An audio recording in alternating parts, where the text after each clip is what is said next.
If I sound excited, it's because I am.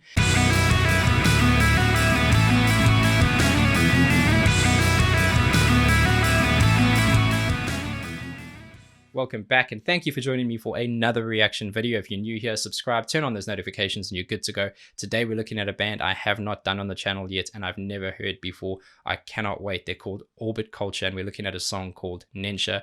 Apparently they are a Swedish group, and their genre is death/groove metal.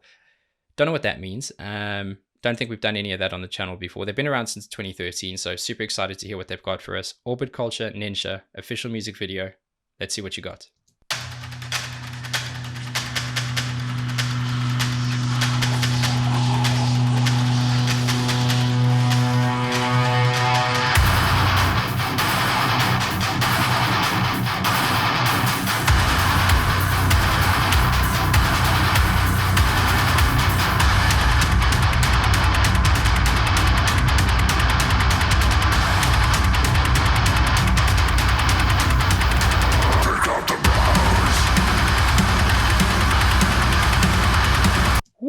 The power in this. Okay, hang on a second. We're going back. We're going all the way back, and here's why. That song knows how to build, and they know how to build.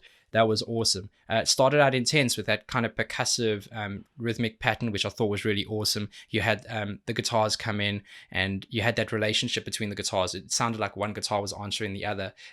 It sounds like one of them was panned more left, and the others were more kind of central, which kind of leans you in a certain way, and it feels like it opens up space in the mix.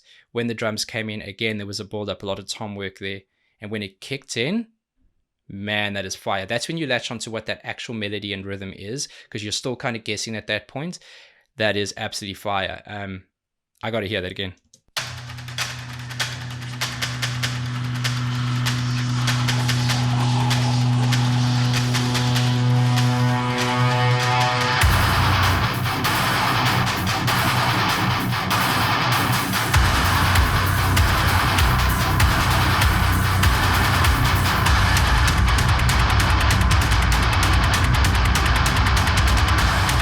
Come on, come on.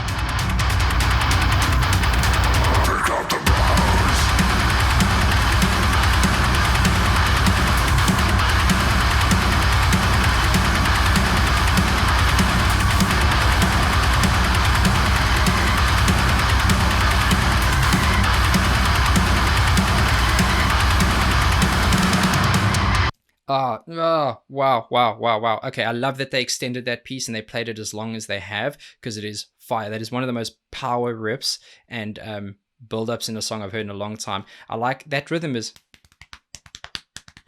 That's essentially what that guitar is doing, and the drums are following that. And the way that you break that up is because of the placement of the snare. It is, if I sound excited, it's because I am.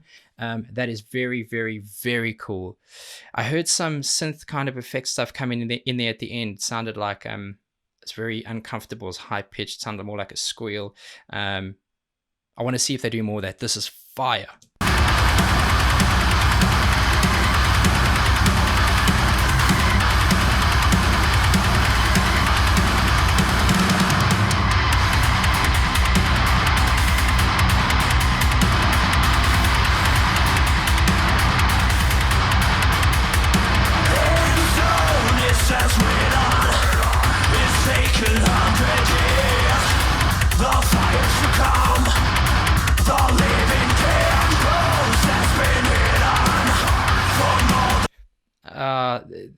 There's so much going on here. Give me a second. Let me try and work my way through this. This is difficult. They have stretched that idea of that pace and urgency and somewhat a similar guitar riff, slight variations, into something very special. Excuse me. They've started so quickly and so busily that now that they're leaving gaps in that music, you're starting to notice some really special work being done by the drummer. He switched over to his ride cymbal and he's been doing some nice delicate work there. That interaction between the ride and what he's doing with his feet is phenomenal. The production on this is fantastic. I like the fact that the video is quite dark and gloomy. It's giving me a sense of atmosphere for what they're trying to create with the music. I like the vocals coming in. They sound far back in the mix. They don't sound really far forward. They sound like they pushed a little bit further back, and I think that's because they're going to reserve room, so when they kick in a little bit more, you're going to hear them push forward a bit, and it's quite smart in terms of the mixing and the production.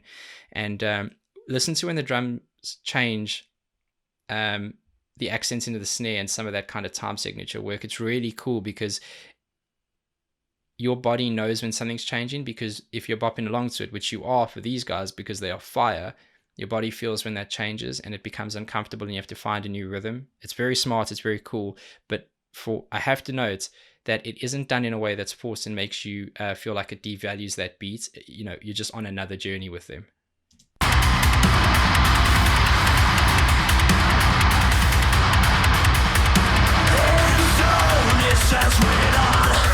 It's taken 100 years.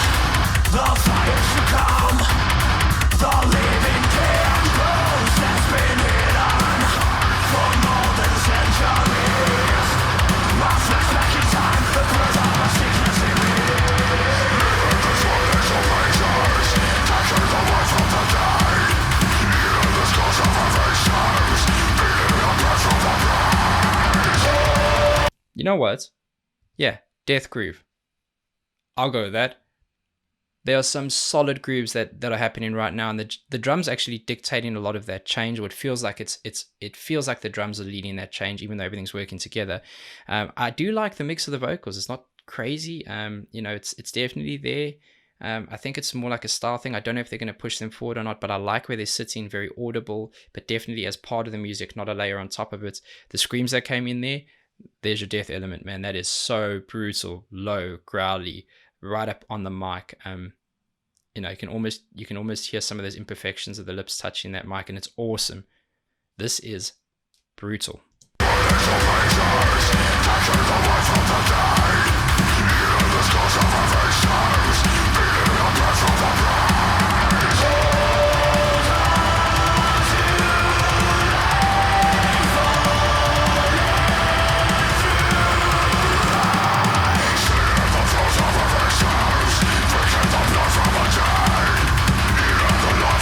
There's a little change there. So you're hearing that pattern I was showing you earlier with the drums, and you can hear it breaks into that dun dun dun, and that's just that small relief within it to kind of let you know that a cycle's ending and a new one's beginning.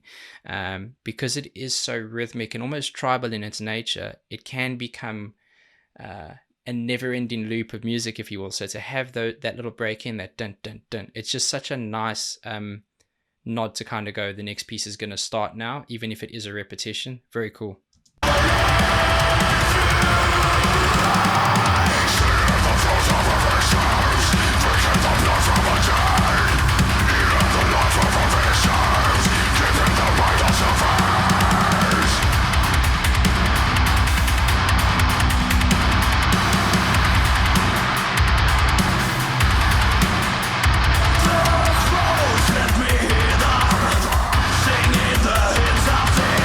They do this a lot. They introduce an idea musically, and then the vocals come in and add another layer. So you get to appreciate the musicality almost as a mini instrumental, and then the vocals come in and add new dynamics. I like the rasp on his voice. I like the clean vocal that he's got, and I like how the scream is backing it up because it doesn't lose intensity. It's a minute, almost 2 minutes in. Haven't lost intensity for a second.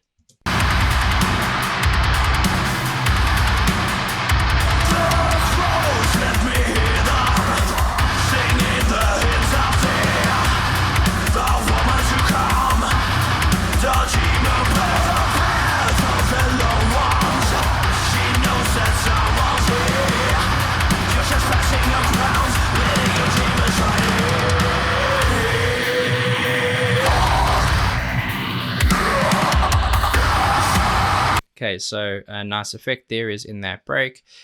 You heard the kind of chugs in the drum work, and it stopped, left big gaps, and in between that you heard something else. Now that is another guitar, and it sounds like it's got a slight phase on it, so that phase is coming in. It's definitely got modulation on the EQ in terms of it's stripping out a lot of the power, the low end, maybe some of the tops. It sounds a bit MIDI there, but it's nice how it's kind of evolving, and that's a constant, but it still feels like a break. It's just really smart writing.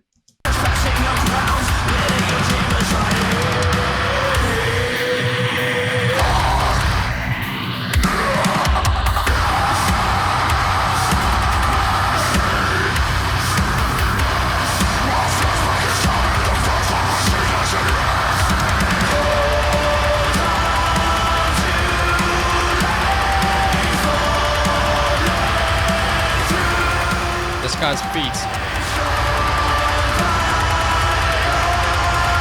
Get out of here. Get out of here.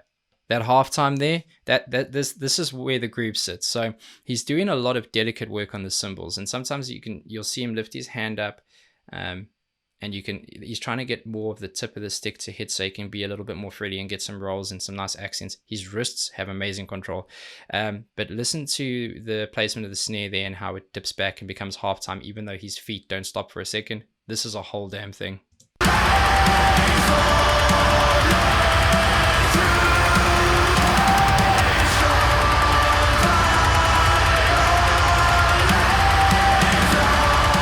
Those screams underneath.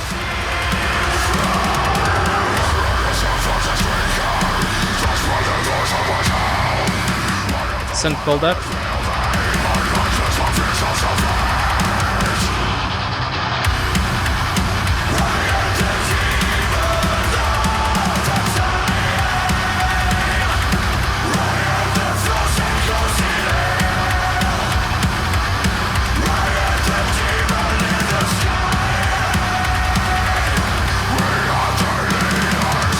This must be exhausting to play. The intensity from all the musicians. They show you the bass, and I've just been thinking to myself, I haven't mentioned the bass yet, but for him to be sticking to the guitarist, the drummer, accenting some of those kick work pieces, that is amazing.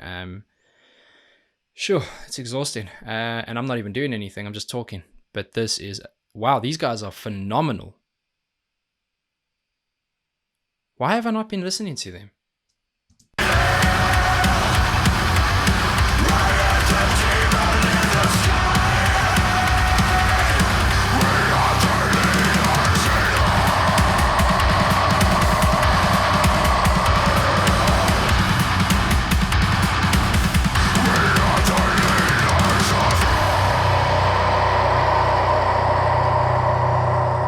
That scream.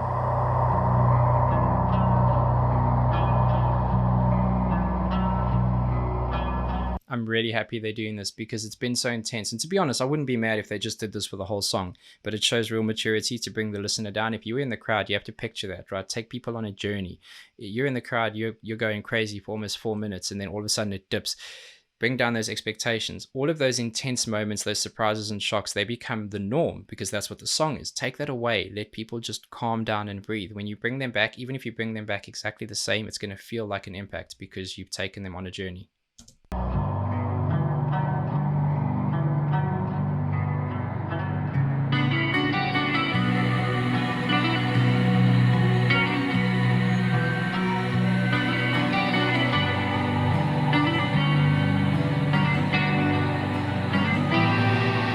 I'm a big advocate for what I like to call environmental sounds and environmental factors.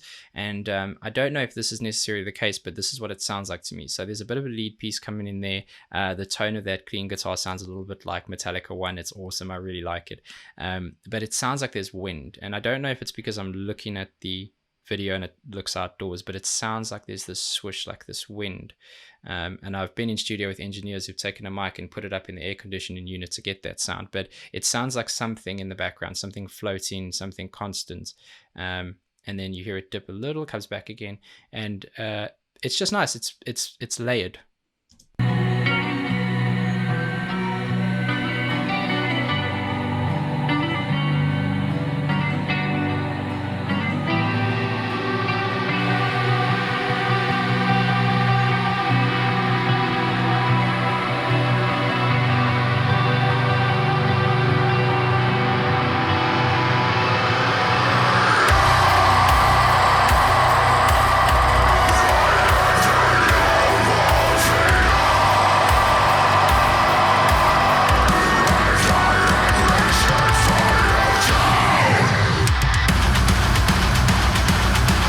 And just like that, the break is over. I liked how they came back in. I liked how it didn't go straight into the quickness. It came back in with something that was, again, it seemed like it was to build intensity again. So it brought you back into the brutality. Those screams over the slower music, super intense.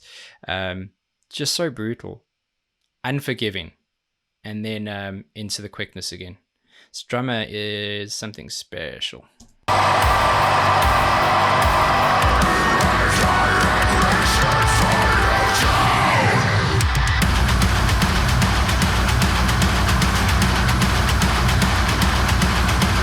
Listen to the chugs in this, the speed that they're galloping at.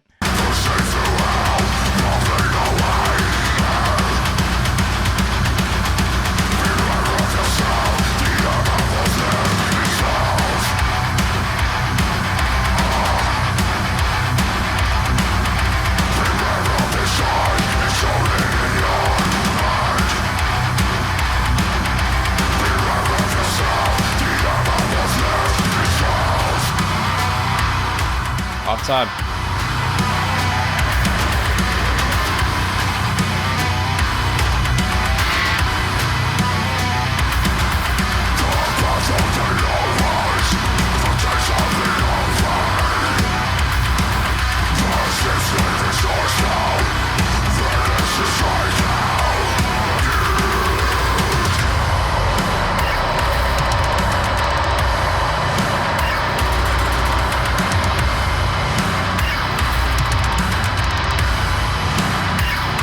Yeah, that nice little digital run there. I like that. I like that they've used it sparingly. They haven't overkilled the song with it. It hasn't been a primary feature. It's been more of something that kind of shows up when it's needed. I like it. It's that nice quick run, and it adds because everything's so dark and brutal, with the exception of the cymbals really, which are sitting in the higher frequency zone. It leaves a lot of room at the top to do that kind of thing. It's nice.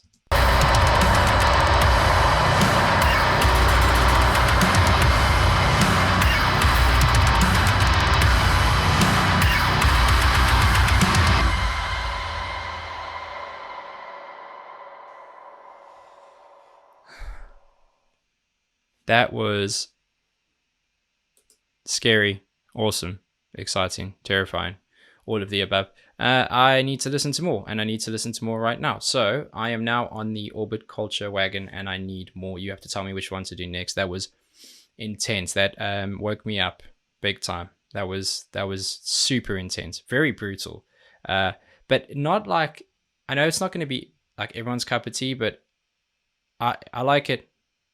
Yeah, it's mine. To quote an old Chase quote, it may not be everyone's cup of tea, but it is mine. I'll have it with 2 sugars all day long with these guys, because the level of brutality is actually the point. It's not trying to do it to shock you in between certain things. That is their sound. They are heavy, they're brutal, they're in your face, they are unforgiving, unrelenting, and I like it. I like it a lot. Yeah, you got to tell me which one to do next, because that's awesome. But until then, please be safe, be nice to each other, and have a damn good day.